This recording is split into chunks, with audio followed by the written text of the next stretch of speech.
اپنے ریسپیکٹ کرتے ہیں. آج پلس ٹو میں پڑھا ہوں میں پہلے شروع کرتے ہیں بس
اپنے کلاس ایٹ سے آیا ہوں. آج آپ کو اردو کا سبق پڑھاؤں گا. تو آج میں آپ کو اردو کا سبق پڑھاؤں گا. چیپٹر نمبر 5 سے چاہیے کیجیے.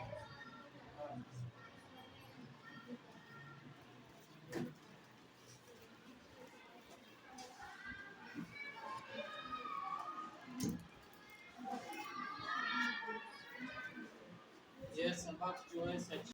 السلام علیکم. میں انبیاء کلاس 8 سے یہاں پر کلاس 6 میں بھی پڑھا ہوں ریویژن ٹیچنگ کے سلسلے میں.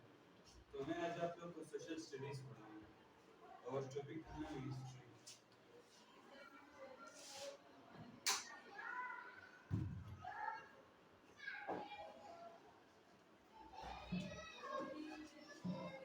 ٹاپک ہے ہسٹری.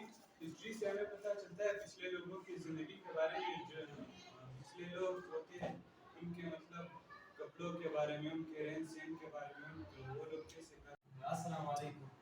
میرا نام فرزاد ہے اور میں کلاس 8 میں ہوں. میں آج ہم لوگوں کی ریورس ایگزام کی پیپر ہے. آج میں کلاس 5 میں اسلامیات پڑھانے کے لیے آیا ہوں. ہمارا ٹاپک ہے ہجرت مدینہ.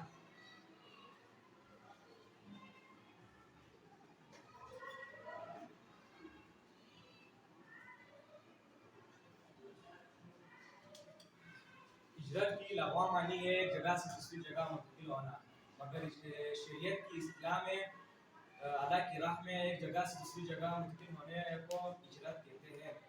آپ صلی اللہ علیہ وسلم اعلان نبوت کے بعد 13 سال مکہ مکرمہ میں رہے. حضرت محمد صلی اللہ علیہ وسلم اور تمام صحابہ رضی اللہ عنہم کو بہت ستایا گیا. Good morning, teachers and students. My name is Shehzad and my father name is Mohammad Naeem. I study in class 4. How does the book reading? And I take a Urdu book reading. and